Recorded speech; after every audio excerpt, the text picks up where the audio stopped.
بسم اللہ الرحمن الرحیم۔ اس ویڈیو میں ہم سولر کی ایفیشنسی کے بارے میں بتائیں گے کہ دھند اور سموگ کے موسم میں ہمارے زمینداروں کے اکثر سولر بالکل ہی بند ہو جاتے ہیں۔ ان کا پانی نکالنے کا جو عمل ہے وہ آدھے سے بھی کم ہو جاتا ہے۔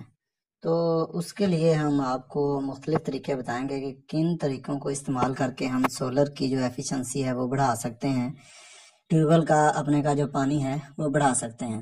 اکثر میں نے دیکھا ہے دھند اور سموگ کے موسموں میں لوگوں کے سولر جو ہیں وہ گھر کھڑے ہوتے ہیں اور وہ استعمال نہیں کر رہے ہوتے، تو جب پوچھیں تو بتاتے ہیں بالکل ان کی کارکردگی صفر ہو گئی ہے اس لیے گھر کھڑے ہیں۔ تو سولر پینل لگوانے کے بعد ان کو صاف رکھنا بہت ضروری ہوتا ہے۔ سولر پینل جتنا صاف ہوگا اتنا بہتر پرفارم کرے گا۔ سولر پینل کی جو دیکھ بھال اور صفائی کو اپنی روزمرہ کی ایک روٹین بنا لیں۔ اگر آپ سولر سسٹم پر رقم خرچ کرنے کے بعد اس رقم کا پورا منافع وصول کرنا چاہتے ہیں تو خاص کر جیسے ہم پہلے بات کر چکے ہیں سموگ، دھند اور بادل والے جو موسم ہیں، تو ان موسموں میں اپنا سولر روزانہ کی بنیاد پر صاف کریں۔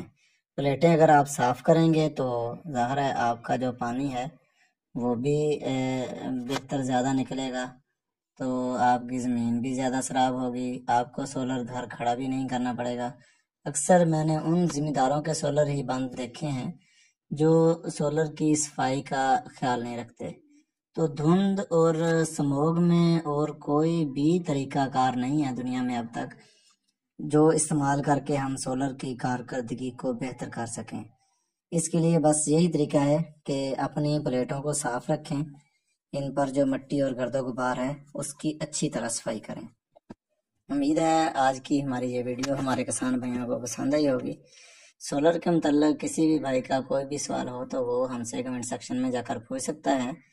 سولر ٹیوب ویل کے لیے کتنی پلیٹیں لگانی چاہیے اور 6-7 کے بور کے لیے کتنی پلیٹیں ہونی چاہیے، انورٹر کون سا ہونا چاہیے اور موٹر کون سی ہونی چاہیے، تو یہ تمام معلومات ہم آپ کو دے سکتے ہیں۔ خوش رہیں اور خوشیاں بانٹیں۔